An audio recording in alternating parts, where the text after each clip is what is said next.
Frodo woke up grumpy, not unusual. Today was different. He had a task, a stupid, tiring task. Pack, leave the Shire. Ridiculous. He wanted more sleep. Sam was already up, fussing, as always. Mr. Frodo, we must hurry. Sam had a headache. He mentioned it a lot. Suddenly a booming voice. Oh, Frodo off on an adventure. Tom Bombadil stood there, grinning, eyes wide. Never a good sign. Yes, Tom, we're off. This would be a long journey. He just knew it. They reached a crossroads. A peculiar sight awaited, a rickety stall. A gnome sat on a stool. He was polishing a spoon. Greetings, travelers. Care for a magical spoon? It never needs washing. Sam frowned. Magical spoon? Useless. We need provisions, not trinkets. He rubbed his temples. His head was throbbing. Tom, however, was mesmerized. A spoon that cleans itself? How wondrous. Frodo just wanted a nap. No, thank you. We must be on our way. The gnome didn't seem to hear. He launched into a long, rambling story about the spoon's origin. Frodo fought the urge to yawn. They continued on. Tom skipped ahead, singing nonsensically.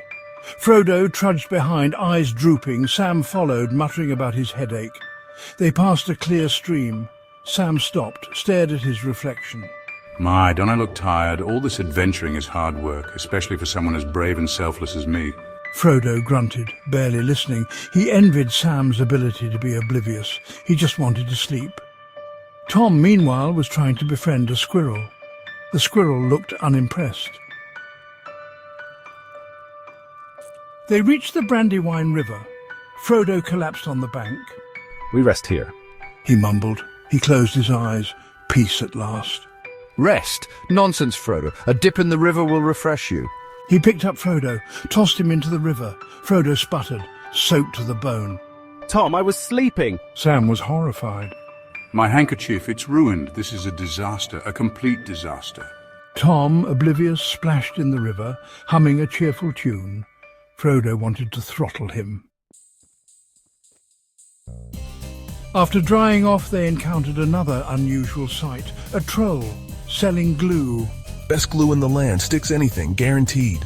Glue? Who needs glue in the middle of nowhere? Sam rolled his eyes and massaged his temples. His headache was getting worse. You, my friend, need this glue. See that bird? The troll grinned, revealing a chipped tusk, and pointed to a sparrow perched on a branch. One drop of this glue, and you can stick wings on your back. Fascinating, but we must be going. The troll looked disappointed. He continued to extol the virtues of his glue, even as the hobbits walked away. The sun began to set. They were climbing a steep hill. Frodo stumbled. He was beyond exhausted. Mr. Frodo, you must be strong. Think of how much worse my headache would be if you fell behind. Frodo ignored him. He sat down right there on the path and promptly fell asleep. Tom watched him, amused. He's tired, our Frodo, just like a little hobbit child. Sam sighed dramatically. He adjusted his pack, making sure it was positioned to best show off his physique. Someone has to be the strong one. Frodo woke with a start. It was dark. The stars were out. He was freezing. Where are we? Just taking a shortcut. We'll be in Bree by morning. Frodo doubted that. He looked around. They were in a dense forest. He couldn't remember seeing this on the map. Sam, of course, found a way to make it about himself. My poor head, all this unnecessary walking, it's just awful. Frodo sighed. He was beginning to think this journey was a terrible idea. They walked through the night. Frodo's limbs ached. He longed for his comfortable bed back in Bag End.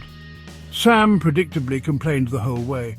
My head feels like it's going to explode, and my feet are killing me. No one appreciates the sacrifices I make. Finally, they saw lights in the distance. The welcome glow of civilization. Bree, announced Tom, his voice full of forced cheer. Frodo wasn't sure if he felt relieved or dread. The prancing pony was bustling, filled with dwarves, men, and a few surly-looking hobbits. Frodo just wanted to sleep. A room for 3. He mumbled to the innkeeper. The innkeeper, a portly man with a handlebar moustache, looked at them skeptically. Rooms are scarce. You'll have to share. Sam gasped. Share a room with you two? This is an outrage. My sensitive head can't handle such noise. Frodo ignored him. He didn't care where he slept, as long as he got some sleep. He was starting to think this adventure wasn't going to be quite what he expected.